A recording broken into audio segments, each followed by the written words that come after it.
අපේ ඉතිහාසය ආරම්භ වන්නේ මේ පොළව මතින් යයි ඔවුන් අපට පවසති. නමුත් අපගේ ශ්‍රේෂ්ඨතම ශිෂ්ටාචාරය ටොන් බිලියන ගණනක සාගර ජල කඳක් යට තවමත් උස්ම ගනිමින් තිබෙනවා නම්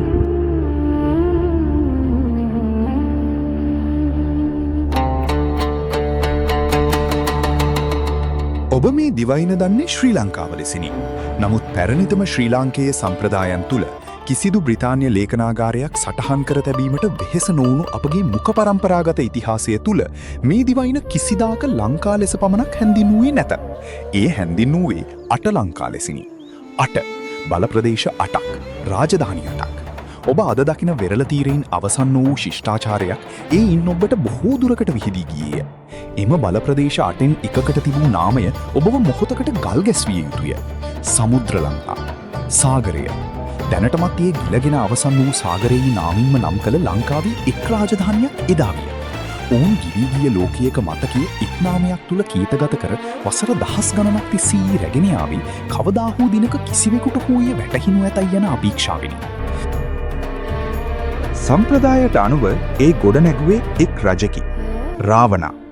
රාමායනයේ එන රාක්ෂසයා නොවේ.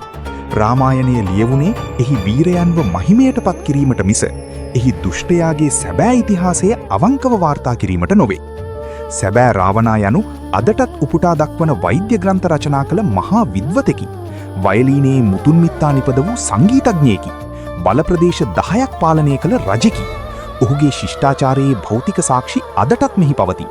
ත්‍රිකුණාමලයේ ත්‍රිකූට පර්වතය, කන්‍යාවේ උණුදිය උල්පත් සහ දකුණු වෙරළ තීරයේ උස්සංගොඩ පිලිස්සුණු අඳුරු පස්සහිත සානුව. මේවා හුදෙක් කතන්දර නොවේ. මේවා භෞතික ස්ථාන සහ ඛණ්ඩාංක වේ. විද්‍යාව සහ අපගේ මතකය එකිනෙක හමුවන්නේ මෙතනදීය. ඉන්දියාව සහ ශ්‍රී ලංකාව යා කරන කිලෝමීටර් 48ක ආදම්ගේ පාලම මීට වසර 7000කට පෙර පයින් ගමන් කළ හැකි ගොඩබිමක්ව පැවතුණි. ඉන්දියානු භූවිද්‍යා සමීක්ෂණ ආයතනයේ හිටපු අධ්‍යක්ෂක ආචාර්ය එස් බද්රිනාරායන නිගමනය කළේ එහි ඉහළ කොටස මිනිසා විසින් නිර්මාණය කරන ලද ව්‍යුහයක් බවයි. එපමණක් නොව ශ්‍රී ලංකාවට ගිනිකොන දෙසින් අපේ දිවයිනමින් 7 ගුණයක විශාලත්වයකින් යුත් ගිලී ගිය භූමිස්කන්ධයක සාක්ෂි හමු වී ඇත. චූල වංශයේ මේ ඉරිසියව ලෙස හඳුන්වද්දී මීට වසර 600කට පෙර ලියවුණු සංදේශ කාව්‍යයන් මේ ගිලී ගිය ශිෂ්ටාචාරය වෙනුවෙන් වැළපෙන ජනතාවකගේ ශෝකය විස්තර කළේය. ඔවුන් ලිව්වේ කවි නොවේ.